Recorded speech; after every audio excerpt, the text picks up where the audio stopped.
Hello and welcome.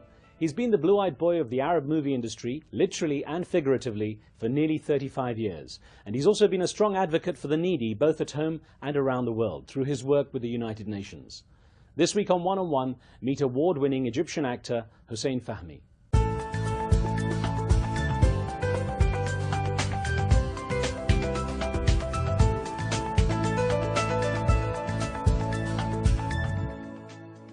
Born in Cairo to an Egyptian father and German mother, Hussein Fahmy studied film in his homeland and then at the University of California in the USA.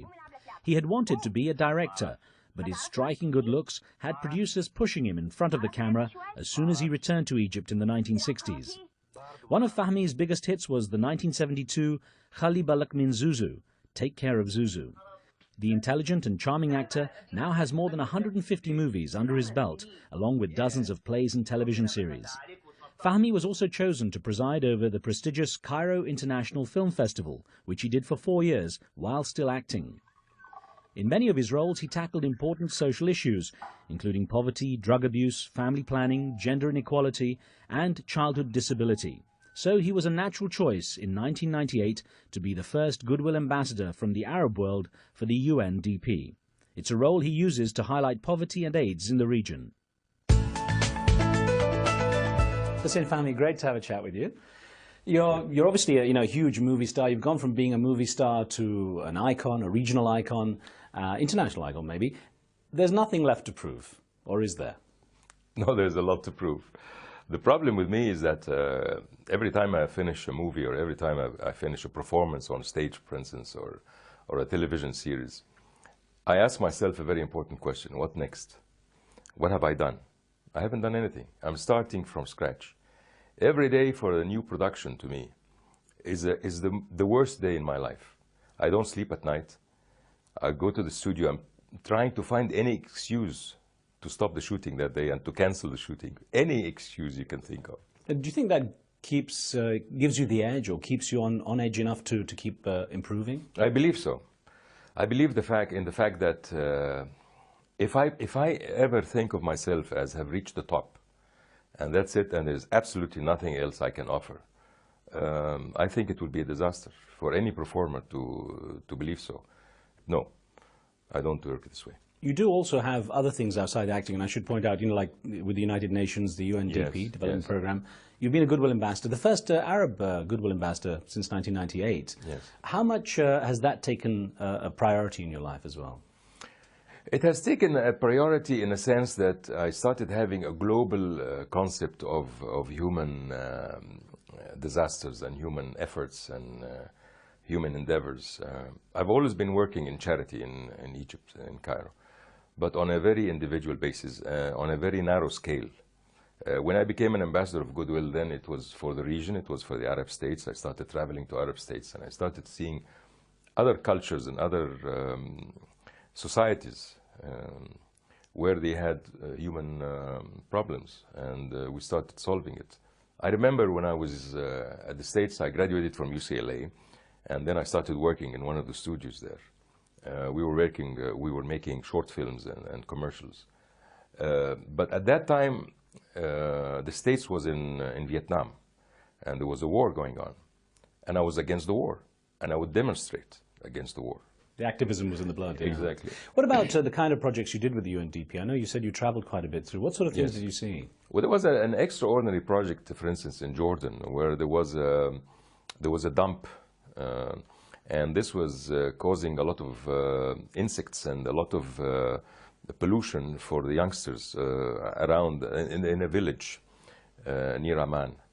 And with the government, with the help of the Jordanian government, we were able to take this dump and just move it away in the desert and turn this area into a beautiful garden. And it was full of plants and trees and flowers. And the kids, you could see their faces when I started visiting again. You could see their faces starting to look like roses again. And what we did also is that each child would plant a tree, and this is his history. He has got his name on it, and he's the one taking care of it, and he visits it every night. And to me, it was a revealing experience. One of the other important hats you wore was as president of the Cairo Film Festival. How did you enjoy that job? I enjoyed it very much. I had a lot of fun doing it. To me, it was revealing to become actually being an actor in the movies and then become a president of a film festival. At that time, I was a president for 4 years. At that time, I learned that management is not being on a desk for 9 hours a day or more. It just, in 2 hours a day, I was able to accomplish enormous things concerning the festival and the guests and the movies and the films and the theaters and everything. I would just go to the office, check everybody, everybody's doing his job fine, and we go on. How important do you think it is for films to reflect society and the issues that they're having to deal with in society, rather than just entertain? I believe that the real formula is to solve, it's not solving actually, you cannot solve a problem through a movie, but to expose a problem in an entertaining manner. Entertainment has got to be there. If you're not entertained, you're going to leave the theater, and in this way, you will leave the message. So entertainment is a very essential part of making a movie or a play on stage. Tell me about your childhood. I mean, the bright moments and the dark moments. Well, I have to admit that I had a bright childhood. I didn't have a dark moment in my life until we come from the aristocracy of Egypt during the King era. And my family was ruling the country at a certain time in the parliament, and my grandfather was the head of the Egyptian parliament. And then came the revolution. So what I used to tell my friends all the time, that I was born with a golden spoon in my mouth, but it was taken away from me. And these were the dark times. But the amazing thing is that they took away everything from us. They took our home, they took our land, they took everything. But my father was still charming as he is, going to the club every morning, playing tennis. He said, they took everything from me, but they didn't take this. And with this, I will start all over again. And I was wondering, considering your father was a parliamentarian from a long line of parliamentarians, how he and your mother reacted when you were going into movies. Was it respectable enough at that time? Well, it was and it was not. My father was not on speaking terms for me for some time. My mother thought that I'm going to the wrong tracks. You see, I'm belly dancing and all the rest of it. But with time, they started realizing I was getting very high grades at the Academy of Arts. And then I got a Fulbright grant to continue my studies at UCLA at the States.